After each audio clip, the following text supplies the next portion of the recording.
I'm Jennifer Ford, usually known as Jen. Came to Esperance with my husband, retired here in 2005. We thought we'd give ourselves 12 months to settle into the community and just see what sorts of things Esperance had going for volunteers or anybody. And about 2 months later, we were involved with a whole heap of stuff. I made the mistake of visiting the museum. That was my first volunteer group that I joined. My professional working life was as an archivist. I worked for both the State Archives and the National Archives.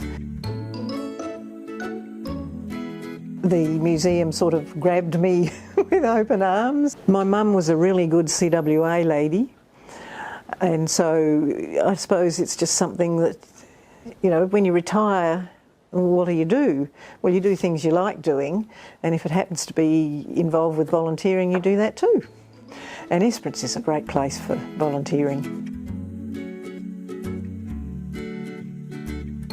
I always thought that when I retired, I would take up bird watching.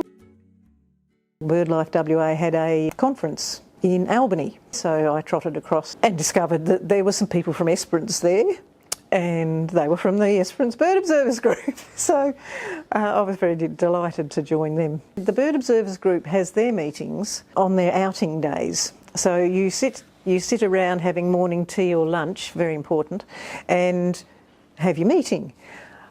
However, if a bird happens to land in a tree above everyone, we sort of stop standing orders, stop the meeting, identify the bird, and then carry on.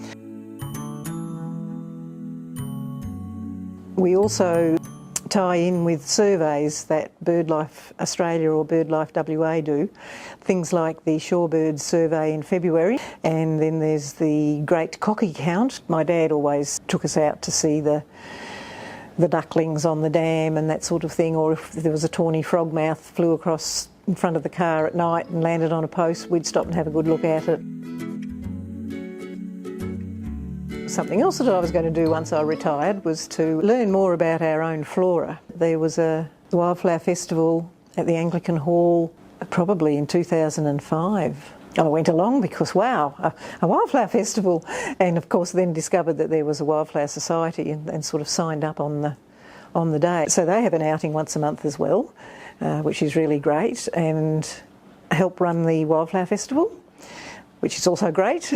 I volunteer at the Wildflower Festival, running around putting things in jars and bottles, sorting plant names and keeping them watered and that sort of thing.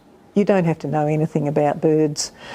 Same with Wildflower Society, you don't need to know anything, you just come along and learn.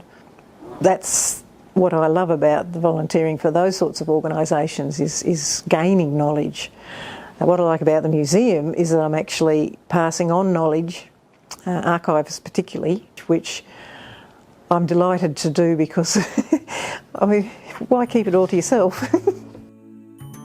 More recently, I volunteered at Hope FM. That's been a great challenge, actually. The learning curve's been really big, and now I know a reasonable amount about Audacity and how to edit, which is really quite good fun. Before I left Perth, I had heard there was a community radio station in Esperance, and so I actually did the community radio course at Curtin. I'm not sure I'm really cut out to be a live broadcaster, but the reading aloud, the newspaper articles, rather liked the idea of. Now I try and read short stories, poems, things for Anzac Day, things for the lifestyle programs. I've got a few short recipes that I think might be interesting. I've read aloud all my life to a younger brother when he was a kid, and then when David and I go on long car trips, David does the driving and I'm the talking book.